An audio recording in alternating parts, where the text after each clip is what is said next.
que je me présente en 3 mots. Elles sont curieuses tes questions. Travailleuse, stressée, gourmande. À 17 ans, elle est la plus jeune présidente d'association caritative d'Europe.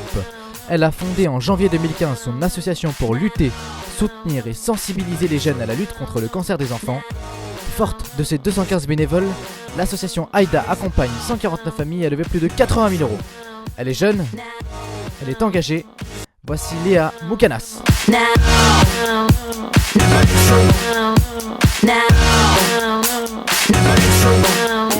Comment on fait pour s'engager quand on est lycéen ? On se pose pas trop de questions. Je pense qu'il y a plein de gens qui pensent que je suis quelqu'un de très organisé, que j'ai un emploi du temps très carré, millimétré à la seconde près. Je pense que c'est important de ne pas se poser les questions et de ne pas se demander mais pourquoi je fais ça, mais juste de le faire, parce que ça nous tient à cœur de le faire. C'est l'avantage de notre jeunesse aujourd'hui, de vivre encore chez nos parents, d'aller au lycée et de pouvoir faire ces choses-là en parallèle, qui sont l'écriture, qui sont gérer une association. Et je pense qu'au contraire, la jeunesse, c'est plus un avantage et ma vie de lycéenne aujourd'hui est plus un avantage pour faire ça qu'un inconvénient. En France, on a une tendance à sous-estimer les jeunes de manière générale, à dire que c'est la génération du numérique, la génération qui passe sa journée devant la télé, qui fait que jouer aux jeux vidéo. Je dis pas que ça m'arrive pas de passer des journées devant la télé, de sortir avec mes potes, et bien sûr ça m'arrive et heureusement ça m'arrive. Mais je pense qu'on est une génération où nos modèles, c'est plus Britney Spears, c'est plus des grands chanteurs, des grands comédiens, mais nos modèles aujourd'hui, c'est plus Mark Zuckerberg, Steve Jobs. Enfin, on a envie de ressembler à ces personnes-là et je pense qu'aujourd'hui, la jeunesse, elle entreprend, elle a des projets et il faut juste lui donner les moyens d'entreprendre et croire en elle pour qu'elle puisse entreprendre. Je fais assez attention quand j'utilise le mot réussite parce que pour moi la réussite, il ne faut pas perdre notre vue, notre objectif de l'association qui est que le mot cancer soit plus jamais lié au mot enfant. Et pour l'instant, c'est pas du tout le cas. Il y a 2500 enfants qui ont un cancer tous les ans, 500 enfants qui en meurent. Il manque énormément de fonds encore pour la recherche. Il y a encore énormément de choses à faire dans les hôpitaux. Donc je pense que le terme réussite n'est pas approprié pour l'association en tant que telle. Après, la réussite au niveau de l'engagement, ça je pense qu'on peut en parler. Je pense aucun mérite et l'association n'a aucun mérite. Je pense que c'est vraiment la jeunesse qui a envie de s'engager et comme j'ai dit tout à l'heure, c'est juste qu'on lui a donné l'opportunité de s'engager dans une association de jeunes où ils ont des responsabilités, ils ont des rôles à jouer, des rôles importants, tant au niveau de l'aide aux patients qu'au niveau du financement de la recherche. Et on entend souvent des jeunes qui viennent nous voir en nous disant j'ai essayé d'être bénévole dans d'autres associations, sauf que ce qu'on me proposait de faire, c'est de trier des dossiers au bureau ou d'aller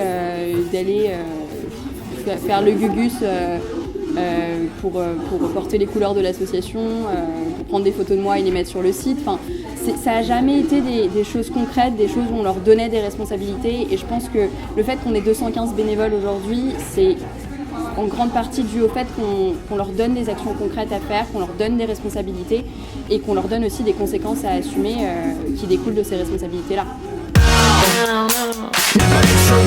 Le rêve d'Aïda, c'est évidemment qu'un jour on puisse trouver un projet de recherche, mais pas nous en particulier, toutes les associations main dans la main pour pouvoir trouver un médicament, trouver des médicaments qui puissent guérir les cancers de l'enfant.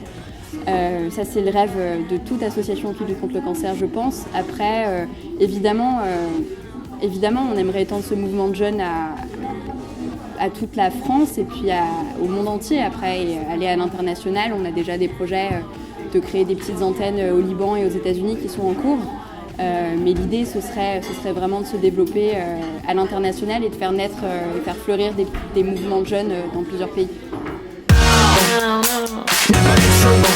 Et venez rejoindre l'association Aïda, parce que nous, quand on a commencé, c'est exactement ce qu'on nous a dit. On nous a dit, les jeunes, vous êtes trop paresseux, retournez à vos cours, retournez faire vos devoirs, au lieu de venir nous embêter dans les hôpitaux, nous embêter pour vous incruster dans des projets de recherche.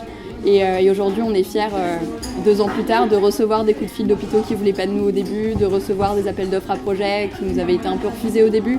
Et je pense que vraiment, aux gens qui disent que la jeunesse n'est pas engagée, je les invite à venir voir notre combat, je les invite à venir voir comment on gère l'association en parallèle des cours, comment est-ce qu'on fait 44 heures de bénévolat par semaine en parallèle des cours, et comment est-ce qu'on arrive à faire tout ça. Et je pense que c'est vraiment la preuve que la jeunesse n'est pas paresseuse aujourd'hui.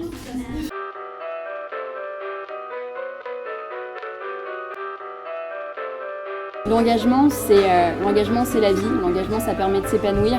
Et donc, s'il y a un conseil, parce que c'est pas une obligation, j'aurais jamais la prétention de dire ce qu'il faut faire, mais en tout cas, s'il y a un conseil que je peux donner, c'est de s'engager pour le cancer des enfants ou pour n'importe quelle autre cause, parce que quand on s'engage, on est acteur du changement et on est acteur de la société de demain. Et on montre que la jeunesse d'aujourd'hui a les clés en main pour non pas subir la société, mais la remodeler et en faire en fait sa société.